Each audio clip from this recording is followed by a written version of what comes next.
Boa tarde, pessoal. Sejam bem-vindos à nossa primeira aula remota de biologia. Eu sou o professor Rafael Alcântara.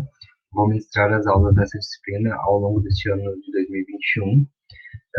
Por hora, sobre recomendações médicas, eu me encontro afastado do ensino presencial, então a gente vai trabalhando a nossa disciplina, né, dentro daquilo que é possível nesse momento de adversidade que está acontecendo agora em 2021. Vamos direto ali para a nossa tela de aula.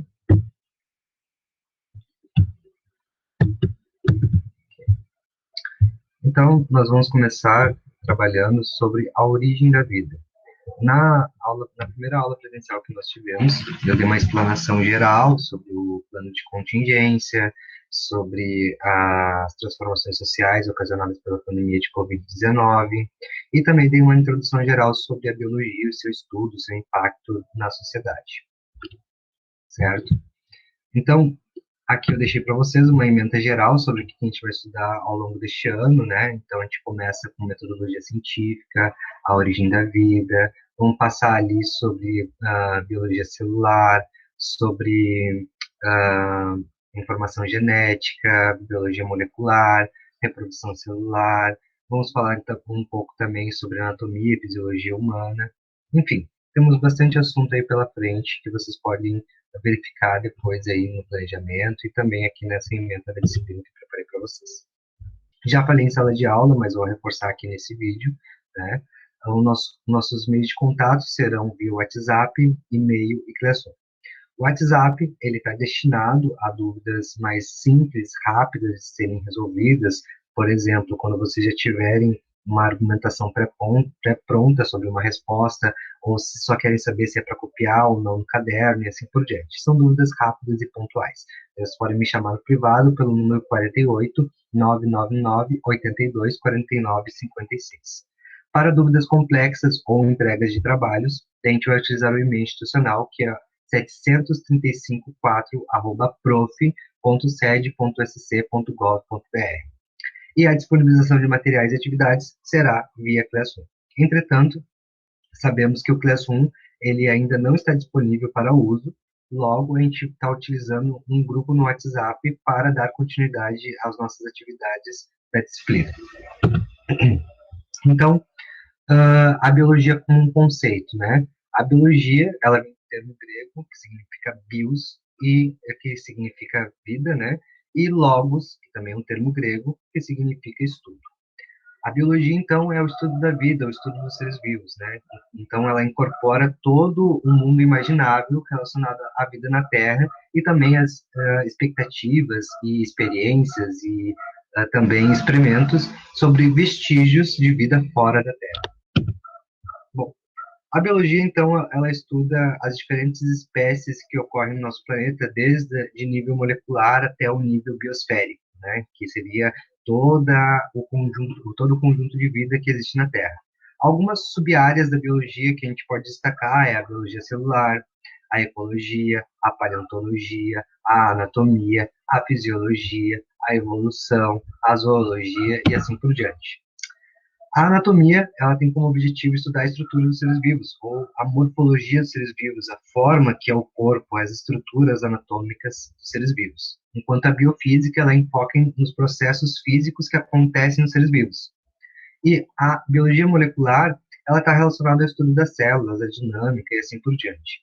A biologia molecular, ela tem como objetivo o estudo das interações bioquímicas que ocorrem no interior das células, enquanto a bioquímica ela é responsável por estudar as reações químicas que ocorrem nos organismos vivos. A botânica, ela tem como objetivo estudar as plantas, a ecologia, ela é responsável por estudar a interação dos seres vivos entre si com o meio ambiente, e a embriologia, ela estuda o desenvolvimento dos embriões dos seres vivos, ou o desenvolvimento embrionário dos seres vivos. A evolução, ela se preocupa em conhecer e compreender as mudanças que ocorrem nos seres vivos ao longo do tempo. Esse tempo é o tempo geológico, normalmente. A ficologia, ela está associada ao estudo das algas. A fisiologia, ao funcionamento do corpo dos organismos vivos. A genética, ela tem como objetivo estudar os mecanismos da hereditariedade ou a transmissão de informação hereditária, né, o DNA. A histologia estuda os tecidos, que são conjuntos de células, e a imunologia, ela estuda o sistema imunológico, a microbiologia, os micro-organismos, como vírus, bactérias, fungos e protozoários, e a zoologia, ela abrange todos os estudos dos animais, tanto invertebrados, desde lá dos poríferos, até os vertebrados mais complexos, como os golfinhos. Bom, a importância da biologia na sociedade, né? Primeiro, de compreender o funcionamento dos seres vivos, entender como evitar e prevenir doenças, fazer previsões sobre o impacto do ser humano sobre outras espécies do planeta e sobre o meio ambiente, perceber as mudanças que surgiram ao longo do tempo, como elas favoreceram a sobrevivência das espécies, justamente para a nossa própria sobrevivência também, e como os mecanismos evolutivos ainda atuam nos dias atuais. Essas são algumas das importâncias que a biologia tem no nosso rol social, na nossa sociedade. Mas para você, então, essas questões são para vocês refletirem mesmo, né? Como seria o mundo se a gente não soubesse a existência de micro-organismos, né? Já que a gente não pode ver eles, sem instrumento científico, a gente não consegue percebê-los que eles existem, a menos que se faça algum tipo de experimento associado a essa percepção, né? Como alguns experimentos que a gente vai ver a seguir. Qual a importância da biologia no seu ponto de vista, né? Principalmente em tempos de pandemia? Qual o papel da biologia nesse momento tão crítico que a gente está vivendo em relação à Covid-19? Bom, vamos começar falando sobre o método científico. O método científico ele é um método dedutivo hipotético, ou seja, ele tem um conjunto de procedimentos a se seguir para desenvolver uma pesquisa científica. Na biologia, por exemplo, a gente pode aplicar esse contexto pandêmico que está acontecendo atualmente para elucidar um pouco qual é o passo a passo dessa metodologia científica. Por exemplo, o primeiro passo é a observação de um fenômeno. Quando eu estou observando uma população de uma determinada espécie, no caso do ser humano, em que um grupo de indivíduos começa a apresentar sintomas incomuns e um pouco diversificados daquilo que já é de costume, vem o nosso segundo passo, que é a elaboração de uma pergunta. Por que isso está acontecendo? Qual tipo de doença é essa? A elaboração de hipóteses, ela parte da metodologia dedutiva. Então, a gente vai associar os conhecimentos que eles já pré-existentes da humanidade, ou seja, conjunto de sintomas de determinadas doenças, doença A, doença B e doença C, e começar a correlacionar com os sintomas desse grupo de pessoas que apresentaram essas diferenças sintomáticas na natureza ou no campo de observação. Bom, após isso, a gente vai chegar a um conjunto de doenças associadas. Essas doenças normalmente estão associadas a um patógeno, né? Que pode ser um vírus, uma bactéria ou um protozoário, que causam doenças no corpo humano.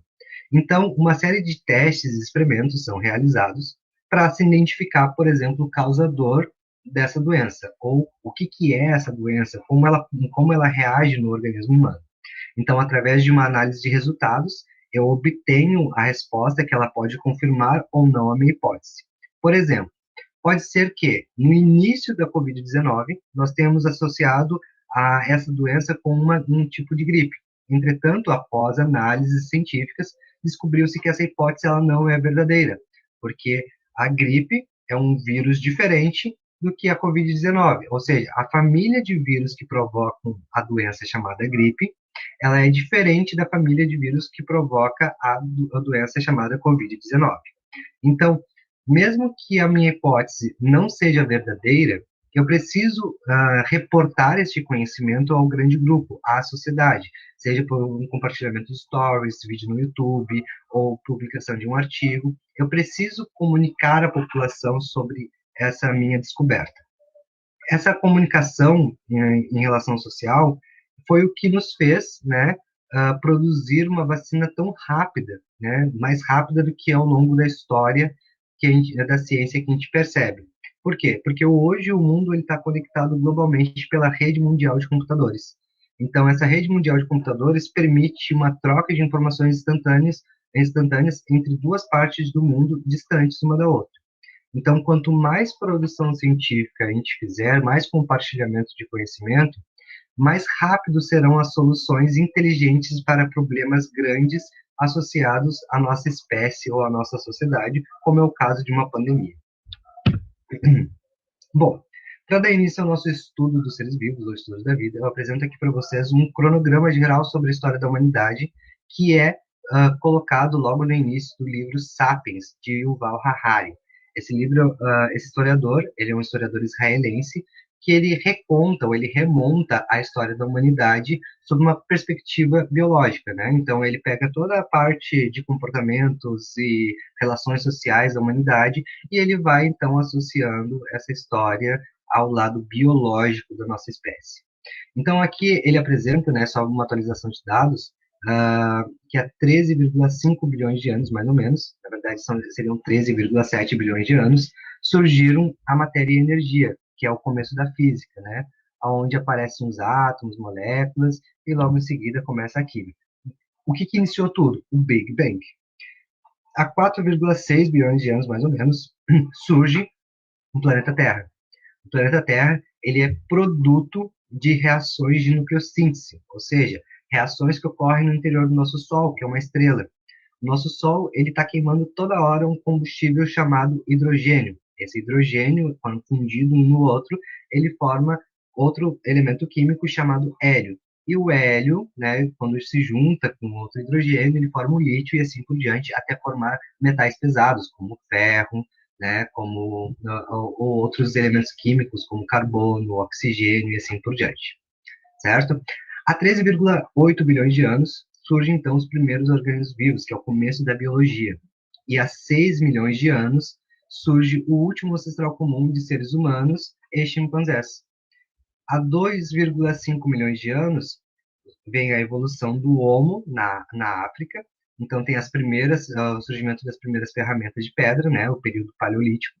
E há 2 milhões de anos, os humanos se espalham da África para a Euroásia e há uma evolução de diferentes espécies humanas. Então é quando há 5 mil anos, há 500 mil anos, surgem os Neandertais na Europa e no Oriente Médio. Há 300 mil anos surge então o uso do fogo cotidiano. Há 200 mil anos surge o Homo sapiens na África Oriental. E há 70 mil anos ocorre algo que o Yuval Harari chama de revolução cognitiva. É quando surge a nossa linguagem ficcional, ou seja, o começo da nossa história. É quando os sapiens se espalham a partir da África, né?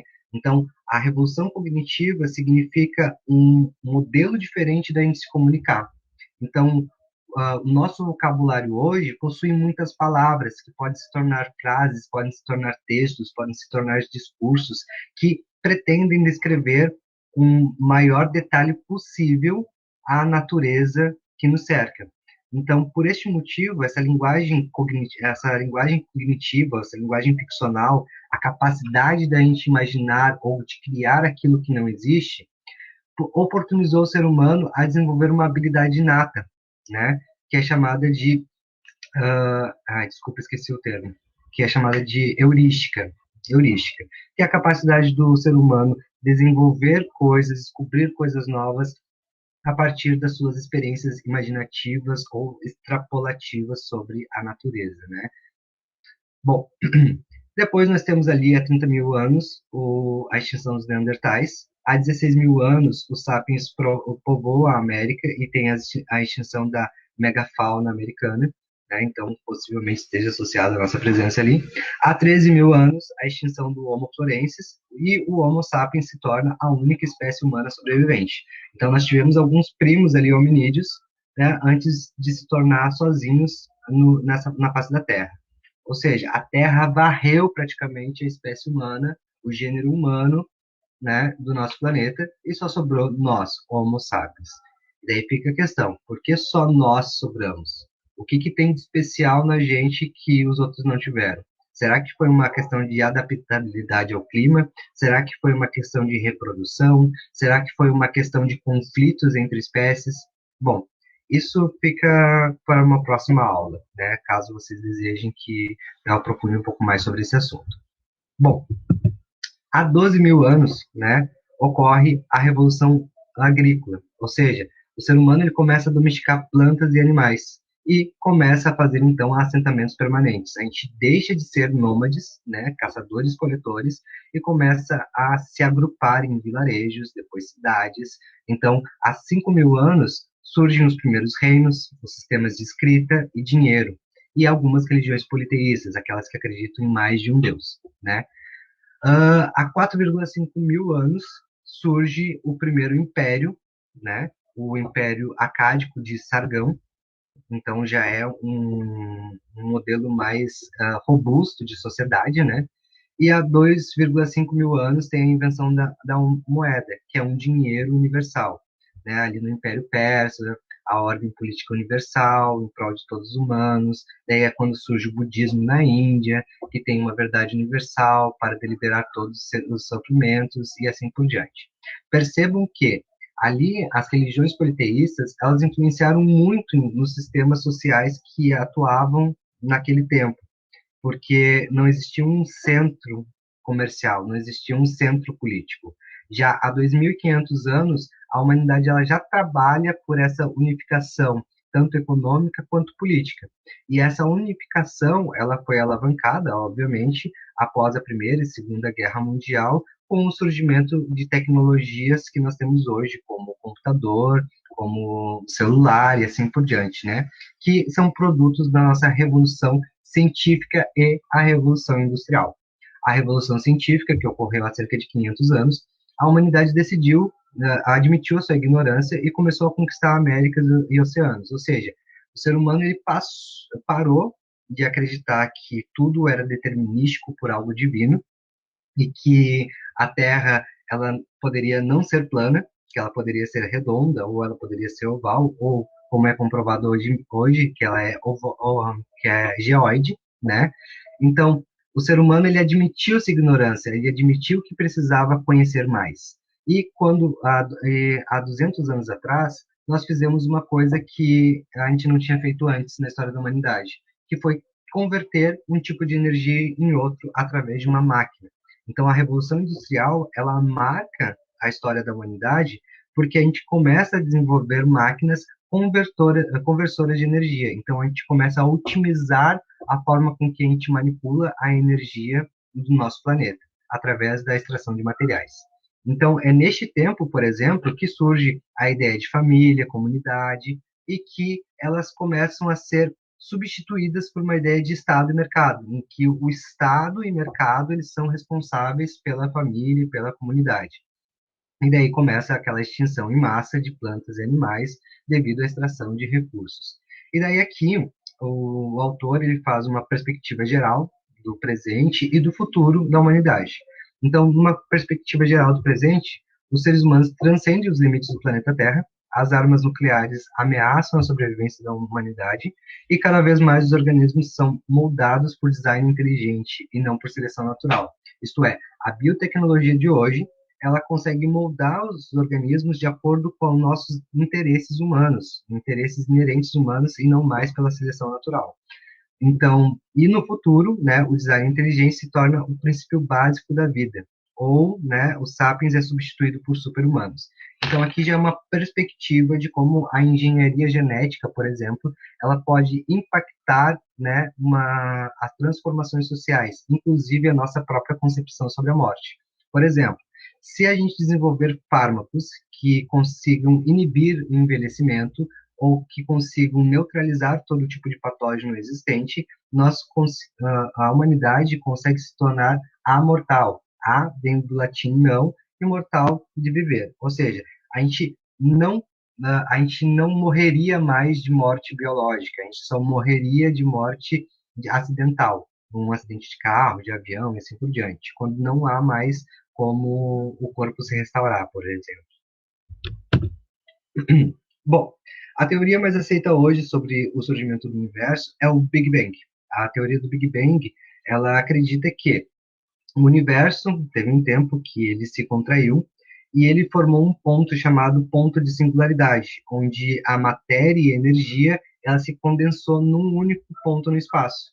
Esse único ponto ele ficou tão denso de energia, tão denso que curvou a malha do espaço-tempo, né, de acordo com a força gravitacional.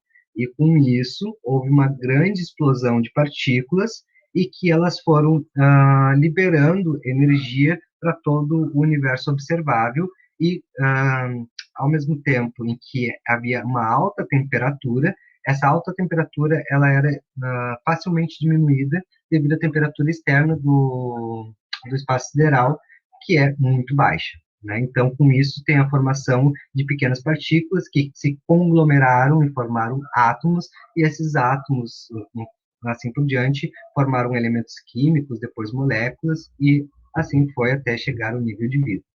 Só para vocês entenderem um pouco melhor, os elementos químicos, por exemplo, eles surgiram nas estrelas. Né? Então, o nosso Sol, ele é o produtor de elementos químicos que existem aqui no nosso sistema solar.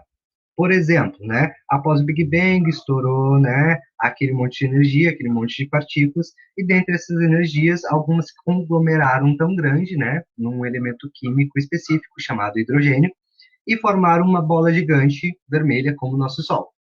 O hidrogênio, que é o nosso primeiro elemento químico, né, a gente diz que ele é o primeiro porque ele tem só um próton, né, a identidade dos elementos químicos são os prótons, enquanto o hélio seria o segundo porque ele tem dois prótons, eles se formam ali no nosso Sol por nucleossíntese, ou seja, quando eu tenho dois hidrogênios reagindo no interior do Sol em altas temperaturas, né, em estado de plasma, ou seja, acima do estado gasoso na matéria, eles se fundem, eles fazem uma fusão nuclear. Então, um átomo de hidrogênio mais um átomo de hidrogênio forma hélio.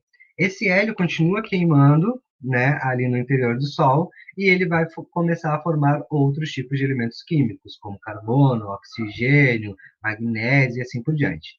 Esses elementos químicos eles são liberados, seja em asteroides, seja em poeira cósmica, seja em cometas, enfim, eles são liberados e eles atingem ou formam corpos rochosos. A Terra, por exemplo, ela é um conjunto, né, de corpos rochosos que foram atraídos devido a algum tipo de esfera de ferro, níquel, né, que foi liberada pelo nosso Sol e com isso, com seu magnetismo, né, sua atração, como se fosse um imã, começou a atrair, né, pedregulhos celestiais ou meteoros para formar um planeta geóide como a Terra. Então, alguns elementos construtores da vida, a gente pode destacar os CHOMPs, que é o carbono, hidrogênio, oxigênio, nitrogênio e enxofre. Todos esses elementos químicos que eu listei aqui para vocês, eles são percussores de moléculas orgânicas. Moléculas orgânicas é uma categoria específica na química, né, que estuda moléculas associadas ao carbono. O carbono, ele é bastante estudado na química porque ele é considerado um andaime da vida, né? Todos os seres vivos apresentam em sua constituição química o carbono. Então, esses elementos químicos, eles são responsáveis por formar basicamente os macro e micronutrientes dos organismos vivos. Então, por exemplo, os carboidratos são formados de carbono, hidrogênio e oxigênio. Alguns têm nitrogênio, fósforo e enxofre. Daí tem os lipídios, que são formados por carbono, hidrogênio e oxigênio também, e alguns são formados de fosfolipídios, né?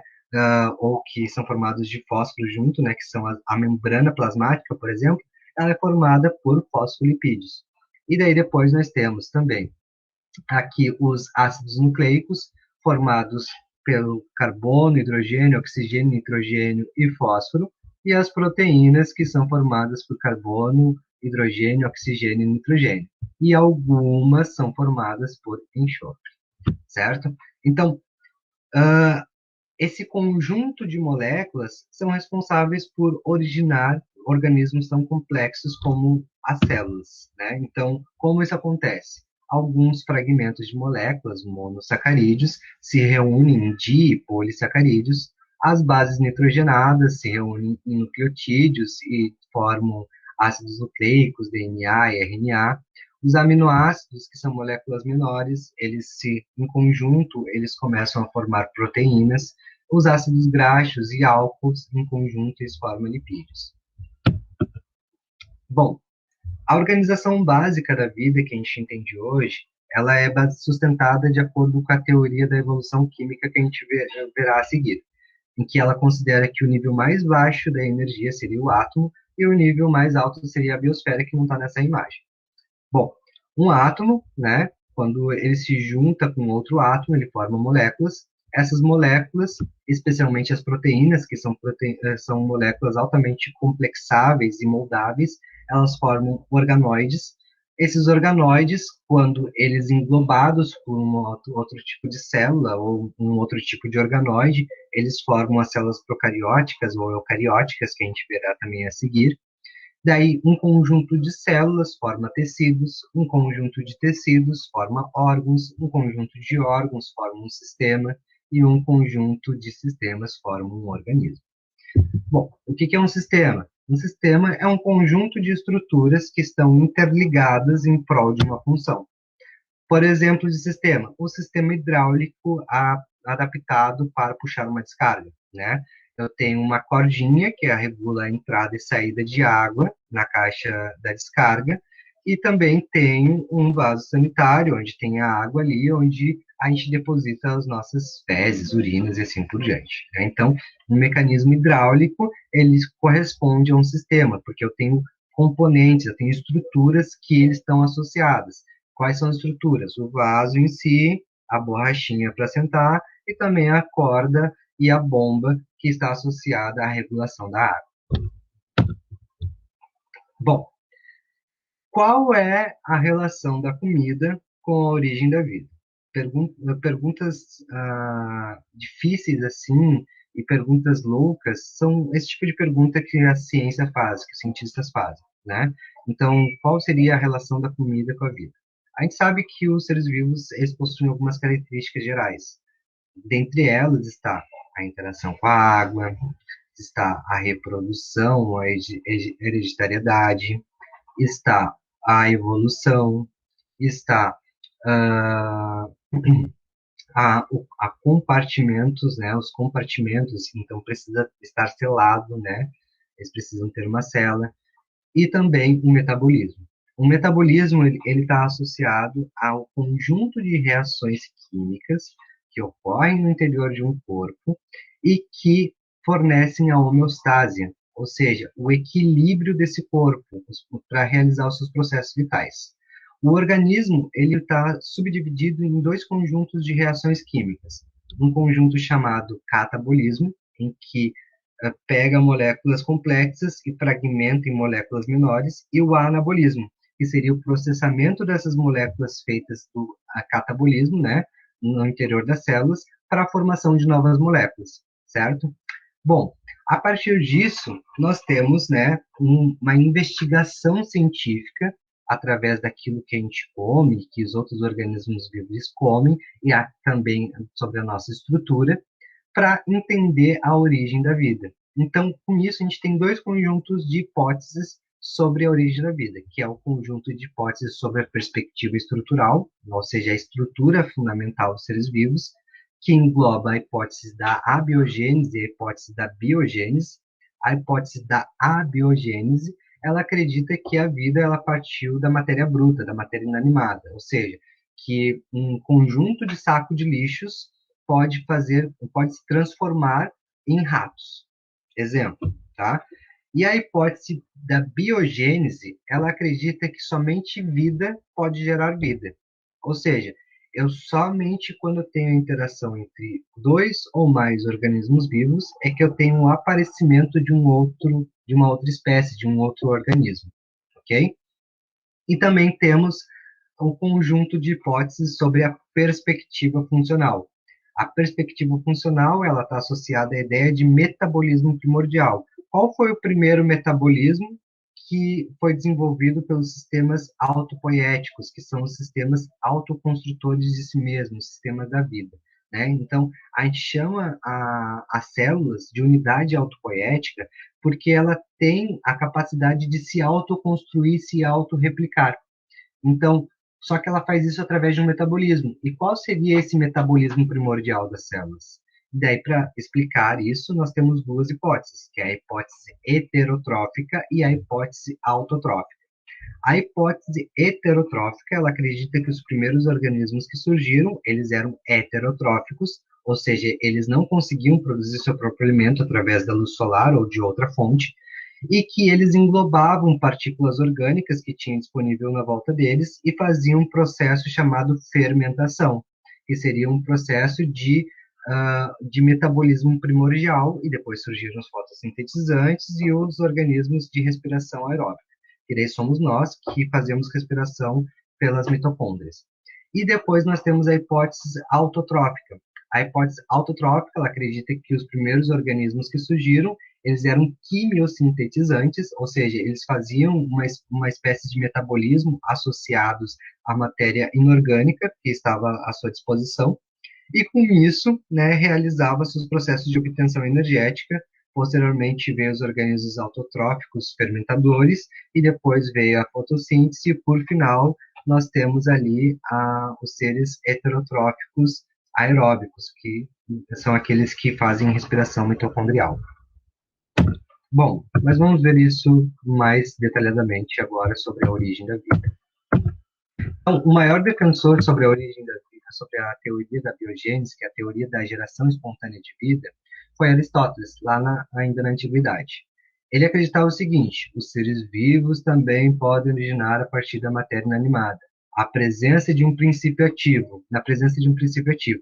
Daí surge a pergunta: qual era esse princípio ativo? O que fazia com que os seres vivos brotassem da matéria inanimada? E daí ele deu um exemplo: o surgimento de larvas de insetos no lixo. Ou seja, o lixo ele se transformava em larvas de insetos. Bom, e daí também tem a questão do surgimento de girinos nas lagoas, ou seja, a lama do lago se transforma em girinos. Um outro defensor da teoria da abiogênese, ou seja, que a vida ela parte da matéria bruta, da matéria inanimada, a partir de um princípio ativo, foi Helmont. Helmont ele construiu uma receita de geração de vida, em que ele acreditava que o princípio ativo para a geração de vida era os trigos que se transformavam em ratos devido a uma presença de suor. Então ele colocava no ambiente grãos de trigo, uma camisa com suor, após 3 semanas surgiam ratos. Aí, para contrabalancear essa situação, né, essa hipótese, surge a teoria da biogênese, quando Francesco Redi, lá no século XVII, ele faz um experimento associando a carne apodrecida. Então, ele tem um pote em que a carne está interagindo com a atmosfera ambiente e um pote em que a carne ela não está interagindo com a atmosfera ambiente. Após alguns dias, ele percebe o aparecimento de larvas, né, na carne em que teve exposição com o ambiente externo, provavelmente por causa de alguma mosca que pousou ali na carne em apodrecimento e que colocou seus ovos, que depois surgiram larvas. E, enquanto no outro pote tapado, ele percebeu que não apareceu animal nenhum. Então, Red, ele concluiu que a vida ela só pode originar de outros seres vivos, ou seja, através de uma reprodução. Então, já que não interagiu, né, com o ser vivo ali, o potinho dele controle. Então, mais adiante, houve uma briga feroz, né, ali no século XVIII, entre os cientistas para defender a biogênese e outros para defender a biogênese. Então, eram duas teorias opositoras naquela época. Então, foi descoberto os micro-organismos e retomaram a discussão sobre a origem da vida. E foi isso que aconteceu, basicamente. Então, o Needham, em 1745, que um defensor da biogênese, ele fez um experimento com um caldo nutritivo, né? Ou seja, um caldo com moléculas orgânicas, em que ele aqueceu esse caldo, né? E após um tempo, ele obteve a presença de micro-organismos. Em contrapartida, né, um outro cientista, o Spallanzani, em 1770, aí naquele mesmo século, século XVIII, um defensor da biogênese, ou seja, a vida só gera vida, ele fez também um experimento parecido com Needham, e só que a diferença, né, da experiência do Needham para o Spallanzani foi que o Spallanzani ele utilizou uma tampa no seu frasco com caldo nutritivo para impedir o contato do caldo nutritivo com o ambiente externo. E o Needham não, ele deixou esse contato externo porque ele acreditava, então até aí eles acreditavam que o princípio ativo para a geração de vida, confirmando a teoria da abiogênese, seria o contato do caldo nutritivo com o ar. Para quebrar essa teoria, nós tivemos a confirmação do Louis Pasteur. Então, o Louis Pasteur, ele fez uma experiência com os vidros chamado pescoço de cisne, que né, são os vidros com um cano retorcido, em que ele colocou um caldo nutritivo e ele aqueceu esse caldo, só que houve uma pequena diferença em relação aos outros experimentos, porque o Louis Pasteur, ele esterilizou o recipiente, então eliminou a possibilidade de ter micro-organismos interagindo ali com a matéria orgânica, ou que já tivesse vida ali com a matéria orgânica que se proliferasse depois, então ele esterilizou o vidro, ele colocou uma tampinha com gaze, né, para a passagem de ar, ou seja, para o ar entrar em contato com a matéria, com o suco nutritivo, e com isso ele derrubou a teoria ou a hipótese da biogênese, porque a hipótese da biogênese ela estava sustentada pelo experimento aqui do Needham, em que ele acreditava que a matéria orgânica ela dava origem à vida, né, quando em contato com o ar. E já o Spallanzani, ele tinha defendido a teoria da biogênese porque quando tapado, ou seja, quando não tinha contato com o ar, os organismos vivos não surgiam. Então, o que o Pasteur descobriu, que na verdade, lá no experimento do Needham, ele na verdade ele não tinha esterilizado os recipientes, então ele aqueceu o caldo nutritivo e após um tempo apareceu a proliferação dos micro-organismos que já estavam ali, só que eles não eram vistos. Enquanto aqui no Spallanzani, o que aconteceu foi que ele atingiu uma fervura máxima, né, em relação ao caldo nutritivo, o que fez esterilizar o ambiente e como não estava aberto, né, para interação com o ar, que também contém micro-organismos, o recipiente não gerou vida. Então, para quebrar totalmente a hipótese da abiogênese, o Pasteur ele utilizou a presença de ar interagindo com o caldo nutritivo para ver se ocorreria o aparecimento microbiano. E quando o Pasteur ele quebrou o gargalo de garrafa, houve o crescimento microbiano. Isso indica que o ar atmosférico ele contém a presença de micróbios e esses micróbios eles conseguem sim interagir com o suco nutritivo, seja por fato de decomposição, fermentação, etc., de acordo com seus interesses metabólicos, e assim se proliferar e serem observados. Então, a partir disso, nós temos aí a contradição da teoria abiogênese e a confirmação da biogênese lá em 1860, já no século XIX. Mas, no século XX, né, ali no início do século XX, veio então uma teoria, uma outra hipótese, chamada a evolução química, né, de Oparin e Haldane. Então, eles acreditavam que a atmosfera primitiva tinha elementos químicos necessários e condições climáticas necessárias para o surgimento das unidades autopoéticas chamadas células, ou células procariontes, que foram as primeiras que surgiram. Dentre esses elementos químicos essenciais estavam o metano, as moléculas essenciais, desculpa, estavam o metano, o amônio, o gás hidrogênio e o vapor de água. E dentre as condições climáticas essenciais estava a radiação ultravioleta e descargas elétricas, que provocaram reações químicas, formando compostos orgânicos que se precipitaram nas chuvas. Então, a partir disso, formou-se as primeiras proteínas, né, principalmente nas superfícies rochosas e quentes, que foram arrastadas para os mares devido à atividade intensa de tempestades e atividades vulcânicas e tectônicas que existiam na Terra naquele tempo, para os mares primitivos, então gerou uma sopa orgânica, né, uma sopa de elementos químicos associados ao carbono.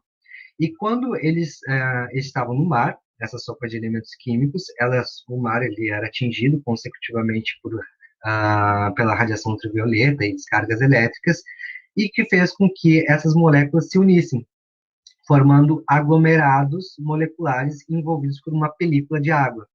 E conforme o tempo foi passando, o tempo de evolução, eles foram se aperfeiçoando para se acomodar estruturalmente e se acomodar em questão metabólica, questão de obtenção de energia.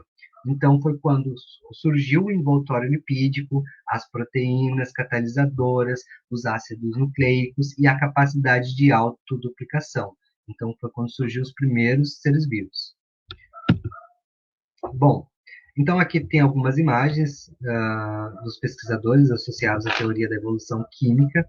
Aqui tem umas imagens dos conservados proteicos, né? Então, as proteínas são as moléculas precursoras da vida, do período pré-biótico, porque são moléculas altamente complexáveis e flexíveis. Elas podem se transformar numa coisa em outra. A gente vai ver ao decorrer das nossas aulas que existem proteínas primárias, secundárias, terciárias e quaternárias, que o nível de complexação delas ela está associada ao nível de cadeias carbônicas que ela consegue suportar, né? Então, aqui uma imagem da Terra primitiva, como era antes, né? Tinha bastante gases tóxicos na atmosfera, no seu período de formação, e atualmente ela está num estado de, basicamente, de equilíbrio, né? De homeostase. A hipótese da evolução química de Oparin e Haldane, ela foi confirmada através do experimento de Stan Miller. Stan Miller, então, ele associou as moléculas primitivas, né, como hidrogênio, metano e amônio, colocou num tubo de água fervente, né, ou seja, ele fez um suco nutritivo, e que submeteu a uma descarga elétrica e a um condensador. O que é um condensador mesmo? Né? Quando eu estou fazendo com que moléculas do estado gasoso se transformam em líquido de novo. E a partir disso, ele teve a formação de aminoácidos. Os aminoácidos são moléculas precursoras de proteínas, e as proteínas são moléculas precursoras de células procarióticas. Logo, os aminoácidos que foram formados por esse conjunto de moléculas que estavam na atmosfera primitiva terrestre estão associados também ao aparecimento da vida na Terra.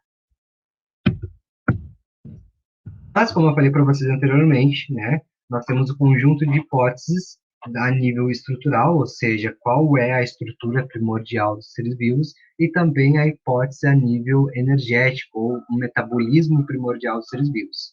Então, dentre essas duas hipóteses, nós temos a hipótese, o conjunto de hipóteses. Ali na outra que a gente viu foi a abiogênese e biogênese, né? Então, a abiogênese, em que a vida, né, ela só pode surgir através da matéria inanimada, né? E a biogênese é que a vida ela só pode surgir através de outro ser vivo pré-existente. E, por final, né, no século XX, o Stan Miller ele acabou com essa discussão entre abiogênese e biogênese. Na verdade, a evolução química, a teoria da evolução química, ela engloba essas duas hipóteses, tanto a hipótese da abiogênese quanto a hipótese da biogênese. Por quê? A hipótese principal da abiogênese, o enunciado principal da abiogênese, não é que a vida vem da matéria inanimada? Bom, então está correto. Porque um conjunto de moléculas da atmosfera primitiva da Terra foi responsável por construir as moléculas responsáveis pelo surgimento das células. Então, a partir da formação de uma célula, passa a valer a teoria da biogênese, porque a teoria celular ela nos diz o seguinte, que uma célula ela só pode existir a partir de outra pré-existente, certo? Então, as duas teorias hoje elas coexistem, porém elas possuem concepções diferentes dos seus primeiros idealizadores. Enquanto, por exemplo, Aristóteles ele acreditava que a partir do lixo a gente conseguia produzir vida, hoje em dia a gente sabe que é a partir de elementos químicos, né, associados ao conjunto de relações climáticas, é que podem dar origem ao ser vivo. Enquanto, por exemplo, Pasteur acreditava que a vida estava associada somente à interação com outros organismos vivos, hoje a gente já sabe que a questão maior ali é a questão da célula, em que uma célula ela pode gerar outra célula, ou seja, então uma célula só pode ser originada através de outra pré-existente. Isso dá a definição de organismos autopoéticos, porque eles se autorreproduzem, eles fazem a automanutenção e assim por diante. Aqui nas teorias do metabolismo primordial nós temos duas, que é a hipótese heterotrófica e a hipótese autotrófica. Na hipótese heterotrófica, acredita-se que o primeiro organismo vivo que surgiu foram organismos heterotróficos, ou seja, que não produzem seu próprio alimento, e fermentadores, porque não tinha oxigênio na atmosfera primitiva. Então, a partir da fermentação, houve a produção e aumento da concentração de dióxido de carbono, por porque é um produto da fermentação, né? E criando condições para o surgimento dos primeiros organismos autotróficos fotossintetizantes, porque os organismos autotróficos eles precisam do dióxido de carbono para ser associado com a água, para ser associado com a luz, para formar o quê? Glicose e oxigênio. Então, no momento em que surgiram os organismos fotossintetizantes, que eles passaram a tratar das moléculas disponíveis ou disponibilizadas por aqueles organismos que fizeram fermentação antes deles, eles passaram a produzir glicose e oxigênio, que fez com que surgissem condições, né, atmosféricas e habitáveis, como a formação da camada de ozônio e a disponibilidade de oxigênio livre, para o surgimento da vida baseada à respiração aeróbica, onde os organismos processam a glicose com o oxigênio e a transformam em dióxido de carbono, água e ATP. Então, a partir disso, nós temos um ciclo metabólico entre os seres vivos, entre a fermentação, fotossíntese e respiração aeróbica, que seria a respiração que precisa do oxigênio. Bom, mas já a hipótese heterotrófica, ela já tem uma argumentação ao contrário, porque a argumentação dela é que não tinha tanta matéria orgânica disponível para muitos organismos vivos no início da Terra. Então, os organismos vivos, eles deveriam ter surgido em ambientes muito hostis, em ambientes provavelmente com alta variedade de toxinas, de temperaturas altas e assim por diante.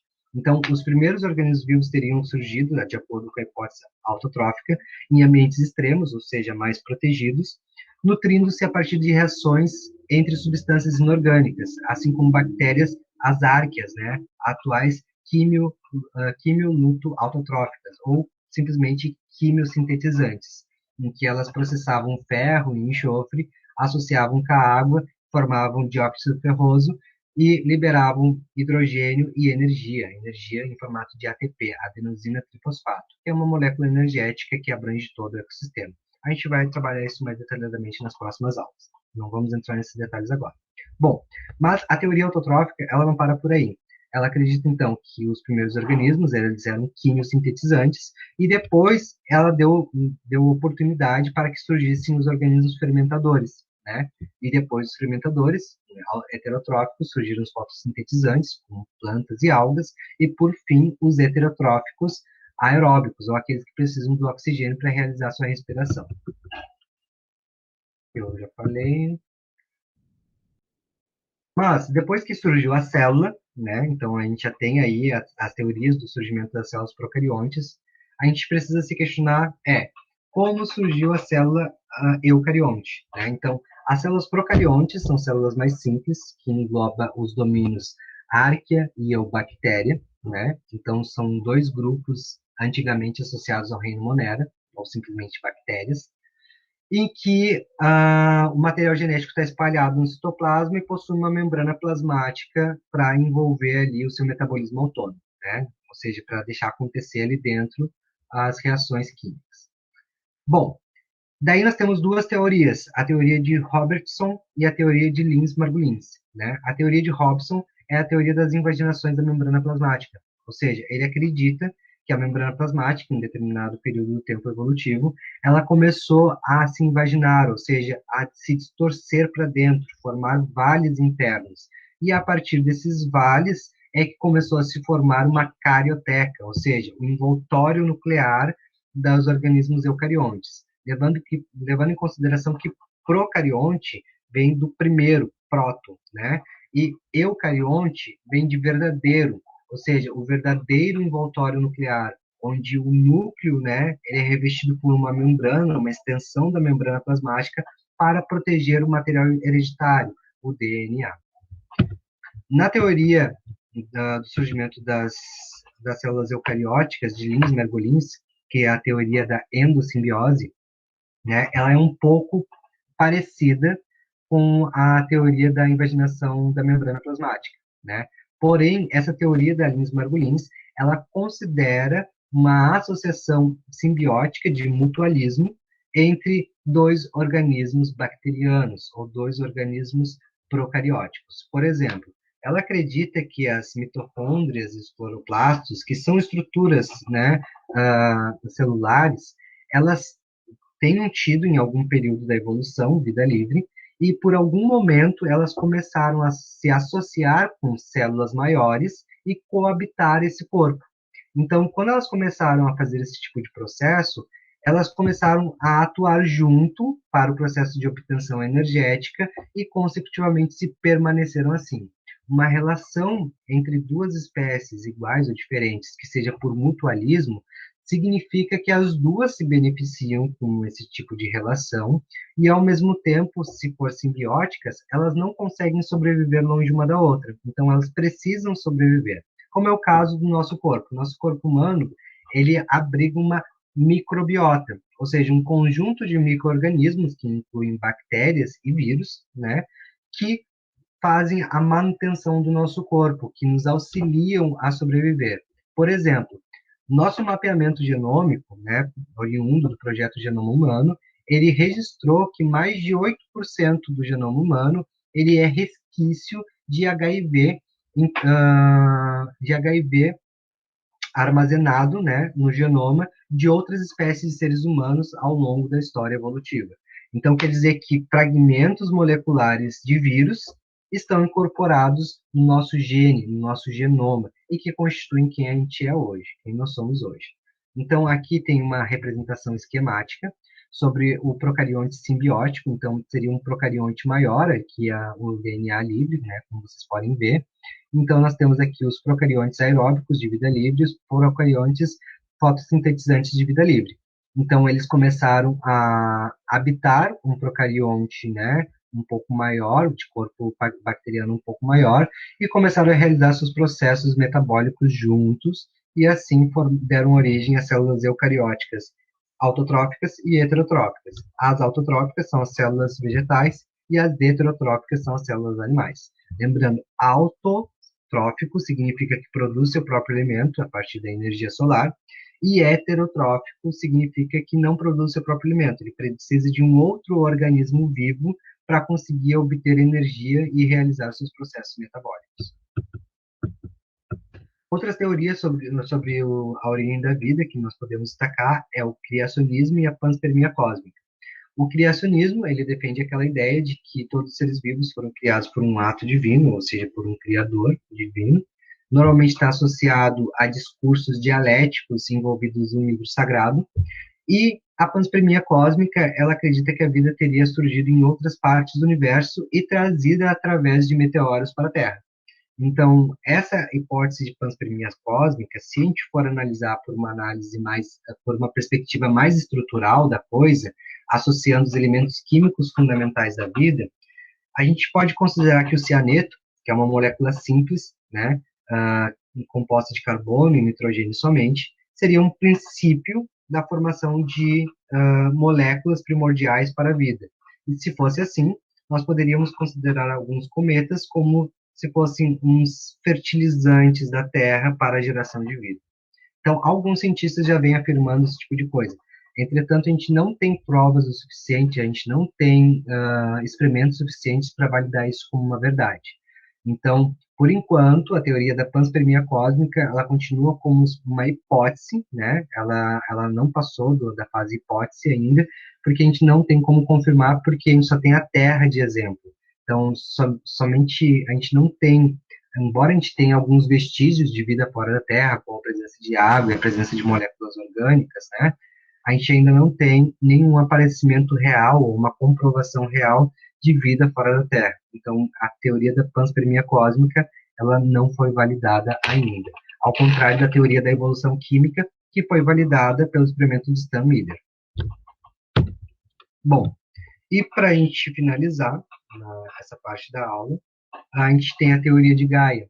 A teoria de Gaia, ela também, denominada de hipótese biogeoquímica, é uma das hipóteses da ecologia profunda que propõe que a biosfera e os componentes físicos da biosfera são intimamente integrados, de modo a formar um complexo sistema integrante que mantém as condições climáticas e biogeoquímicas perfeitamente em homeostase. Ou seja, ele acredita que o planeta Terra seja um imenso organismo vivo e que nós seríamos células ou parte desse planeta, e que todas as interações biogeoquímicas que englobam o planeta Terra fazem parte de um conjunto metabólico destinado a manter o equilíbrio da Terra.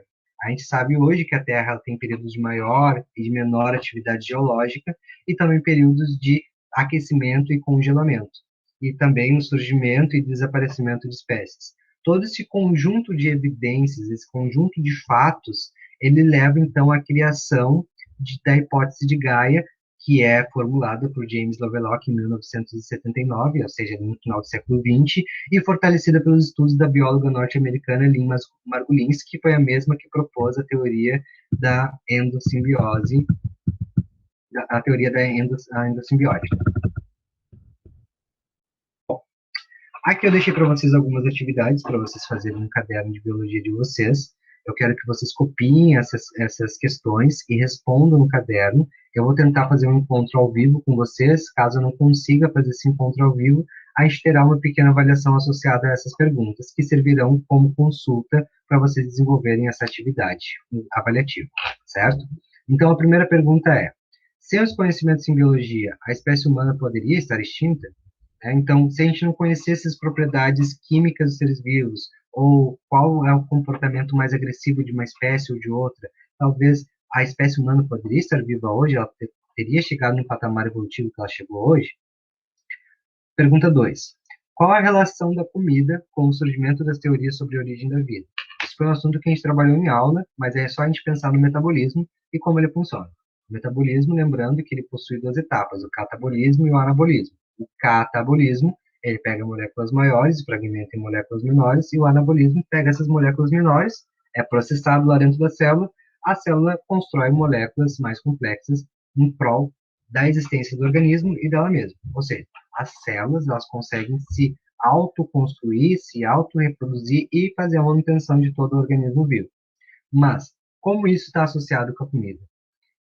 É só vocês pararem para analisar no contexto de acoplamento estrutural. Quando a gente está se alimentando, se uma célula pega uma molécula de interesse, ela vai acoplar isso, e através desses fragmentos estruturais ou metabólicos, eu consigo analisar algumas evidências científicas que podem me levar até uma ideia sobre a origem da vida.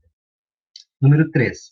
Quais os impactos sociais provocados pelas novas tecnologias das ciências biológicas? Então, como a ciência, né, mais especificamente as ciências biológicas, ela consegue provocar alguns impactos sociais. Por exemplo, no momento que a gente está projetando um designer inteligente humano, né, a gente está subdividindo a espécie humana em super-humanos e humanos normais, ou seja, humanos por evolução artificial e humanos por evolução natural. Será que isso no futuro não geraria um impacto social? Qual tipo de impacto social geraria? Ou melhor, a produção de biomoléculas, ou seja, de moléculas capazes de transportar oxigênio, por exemplo, né, artificiais, como poderia impactar isso? Será que a gente consegue, por exemplo, armazenar nossa consciência num computador? Bom, esses são todos assuntos para vocês explorarem aí nessa parte de como a biologia pode impactar nossa sociedade. E a quarta e última pergunta é: duas ou mais teorias científicas, outrora, ou seja, lá no passado, opositoras uma da outra, podem se tornar convergentes, ou seja, né, se tornar coabitáveis uma à outra, né, para descrever ou detalhar um fenômeno com déficit de informações, tal como mistérios sobre a origem da vida? Argumente sobre isso. Ou seja, se a gente for parar para analisar, por exemplo, né, ali a parte da teoria da evolução química, a gente vai ver que duas teorias que antes eram opostas uma da outra, a abiogênese e a biogênese, hoje, com outras concepções e com outras metodologias de amostragem científicas, elas se tornam convergentes, ou seja, elas conversam uma com a outra, elas têm sua posição dentro da descrição sobre a origem da vida. Então, eu quero que vocês explorem sobre essa questão e como essas teorias científicas podem mudar ao longo do tempo, de acordo com as nossas características científicas e tecnológicas de cada época. Aqui tem alguns vídeos recomendados, que eu vou depois colocar ali no roteiro de estudo para vocês assistirem, que vai complementar e aprofundar um pouco mais sobre o que a gente trabalhou aqui na aula, certo? É isso aí, pessoal. Então, eu espero que todos vocês estejam bem, né? Que a gente possa se ver o mais breve possível e até a próxima.